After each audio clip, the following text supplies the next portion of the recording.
Christian Renard, bonjour. Bonjour. Alors vous êtes le dirigeant des laboratoires d'audiologie Renard, mobilisé plus que jamais pour cette journée mondiale de l'audition. Déjà une première question qui peut paraître assez simple. Quels sont les bienfaits de bien entendre? Pourquoi c'est si important de bien entendre? Parce que c'est fondamental, parce que l'audition, c'est effectivement, c'est entendre, c'est comprendre, c'est communiquer, c'est travailler, c'est partager, c'est stimuler son cerveau. Quand on n'entend pas, on ne comprend pas, on ne participe pas, on s'isole, on déprime. On peut travailler difficilement et donc les conséquences, elles sont bien au-delà d'un simple problème auditif. Les personnes qui perdent tout ou partie de l'ouïe se rendent compte finalement toujours trop tard en fait des bienfaits comme ça de bien entendre. Oui, parce que souvent la perte d'audition, elle s'installe progressivement, c'est insidieux, donc on ne se rend pas compte. On entend moins bien, on comprend moins bien, on participe moins, on échange moins et on s'isole progressivement. Alors aujourd'hui, il y a plusieurs actions partout dans le monde, en France et à Lille. Vous allez ce soir dès 22 h, en ce jeudi soir, c'est souvent soir de sortie étudiante, distribuer 2000 bouchons anti-bruit dans les bars et discothèques. C'est parce que les jeunes sont particulièrement concernés et touchés?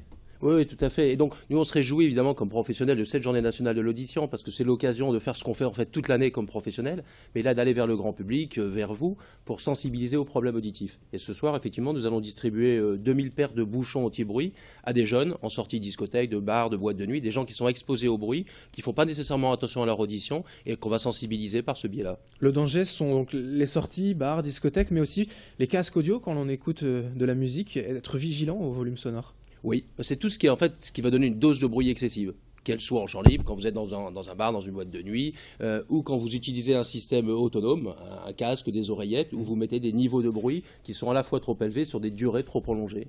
Toute la population également est concernée, les plus âgés aussi. Comment on peut se prémunir du bruit au quotidien ? À la fois en se protégeant, en limitant les doses de bruit, et puis surtout la prévention, elle passe aussi par des tests auditifs, la surveillance de son audition. De la même manière que vous allez voir un ophtalmo pour contrôler votre vue, il faut contrôler régulièrement son audition, de manière à pouvoir à la fois se prémunir d'une baisse auditive, et puis agir en cas de déficience. Alors en cas de déficience, la finalité, c'est votre laboratoire aussi qui la propose. Des solutions existent malgré tout?